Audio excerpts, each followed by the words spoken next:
everyone, my name is Dr. Scott Schell, and I'm a specialist in the Germanic languages. I have a bachelor's degree in German, a master's degree in linguistics, and a PhD in Germanic linguistics from UC Berkeley. And today I want to go ahead and continue the Old Saxon rune series with the G rune. So before I go ahead and talk about the G rune and its reconstruction into Old Saxon, of course I want to be clear, like I am in every other video, that we are dealing with an Old Saxon system and not an Anglo-Saxon system. Not the Old English rune poem, but again, I'm giving you reconstructions for Old Saxon rune names. But before we do that, I wanted to actually address something that I think is particularly important regarding gift giving. So of course, the G rune does encompass the idea of gift giving. But what I want to make clear is that in the Germanic world, and really even in the wider Indo-European world, that we never really deal with cases of altruism. It's always a gift for a gift.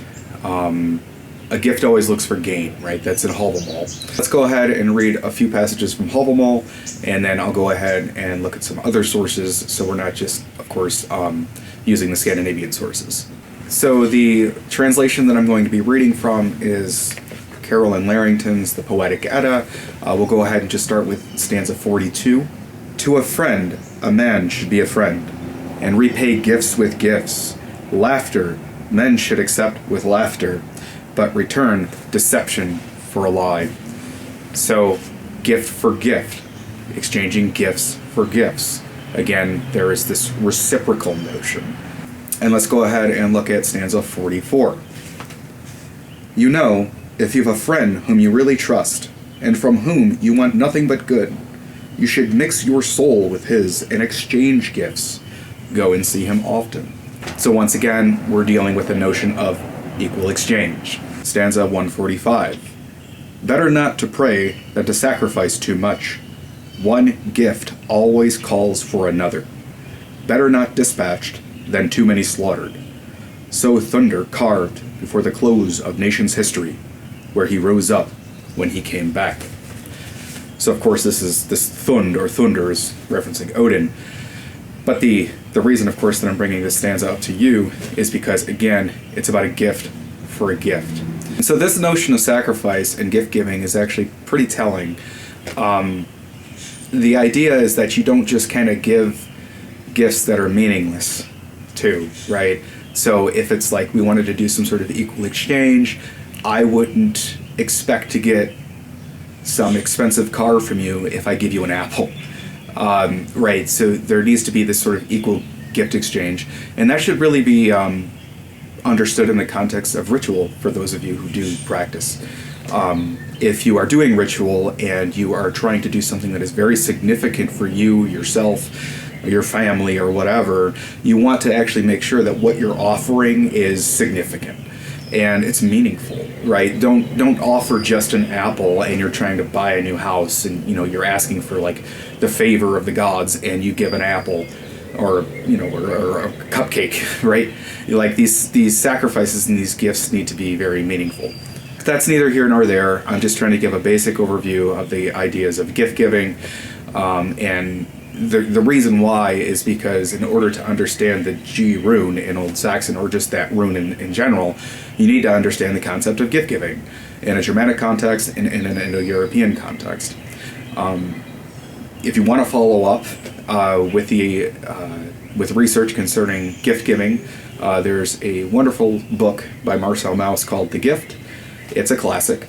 There are examples in there concerning gift giving in a Germanic context, in an Indo-European context, and even in certain Polynesian contexts too. So it's not just like a specific Indo-European or Germanic book, but yeah, you can definitely get a lot out of the Germanic stuff in gift giving with that book too. So go ahead and check that out if you haven't read it or if you're not familiar with it.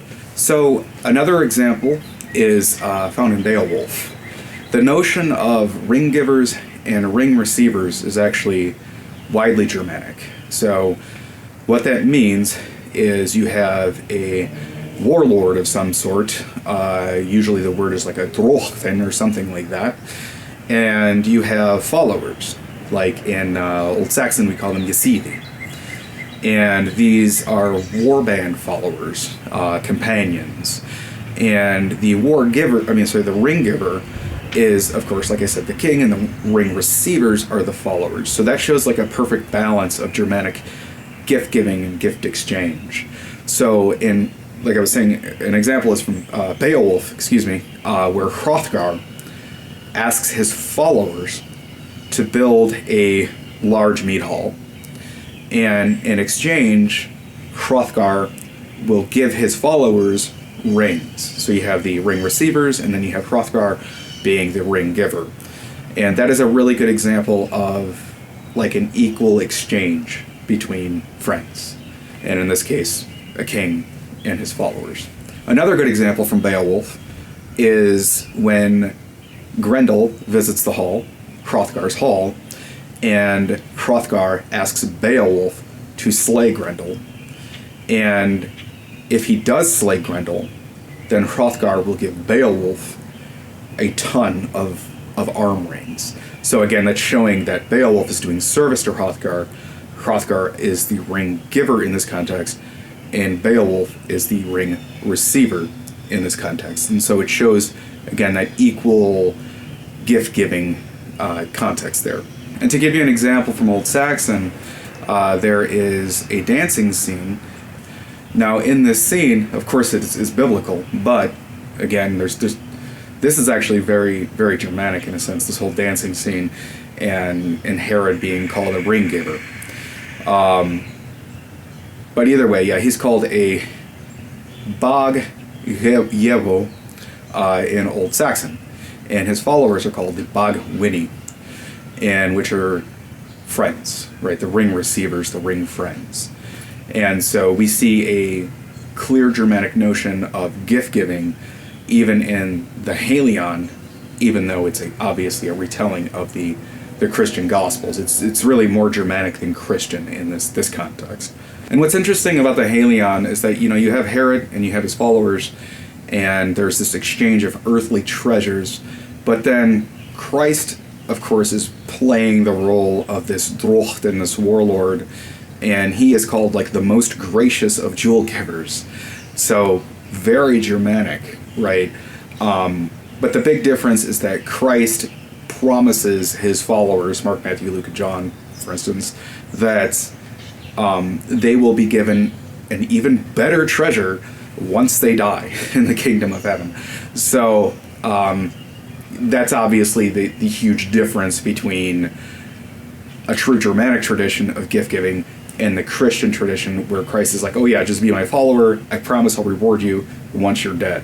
And so what I'm going to do now is actually read you the Old English rune poem. There are many people, for example, who say that the only way that you can understand the runes is through the rune poems. I disagree. I think it's good to look at the runes and the rune names in the context of their languages to kind of get a better idea. And this is a really good example as to why the rune names and the rune poems, rather, the historical rune poems are not always your best source. So I'm going to go ahead and read this poem to you, and then we'll talk about it for just a quick second. So I'm going to be reading out of the rune poems, a reawakened tradition. Gift to men is adornment and approval, a help and an honor, and for every exile who lacks aught else, it is respect and sustenance. That verse could not be any more altruistic, right? Give to the needy or the poor. It's very Christian. And it's not an isolated incident, because there are various contexts in this particular rune poem where it is clearly Christian. But what we can do, since we understand a little bit better the idea of gift giving in the Germanic context and an Indo-European context, is to understand really what that rune means is the equal exchange of gifts.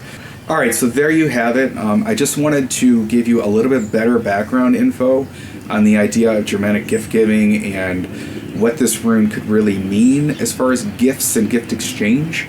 So I'm going to go ahead and give you the rune name right here. In Old Saxon, it is pronounced gebyha, So I palatalize that G, so it's a yes sound, in which case there is evidence for palatalization before a front vowel. But either way, gebyā. That barred B is a bilabial voiced fricative, so it's a V sound, but if you're having trouble pronouncing the V sound, just say gebyā, and it's close enough. And so now that you have this rune name in Old Saxon, in which case, by the way, did not need to be reconstructed. It's attested all over the place in the Halion corpus. We have, so far, fehu, or, thoris, os, reda, kon, or Cain, and then gebyā. So that's all I have for you today. Again, just wanted to talk a little bit about gift giving and the Old Saxon G rune, because of course this series with the Old Saxon rune names is going to build an Old Saxon rune tradition, in a sense, at least with like the rune names, because the rune names exist in Old English, in Old Norse, Old High German, you know, all the other Germanic languages, even Gothic. So why wouldn't they have existed in the Old Saxon corpus? So here I am, again, reconstructing runes for you, or just providing them to you if they are attested in the corpus. All right, everyone, please go ahead and share the video with those people whom you think might actually like this and get something out of it. And if you have any questions, go ahead and post them below, and I will try to get to them. Take care, and I'll see you all next time.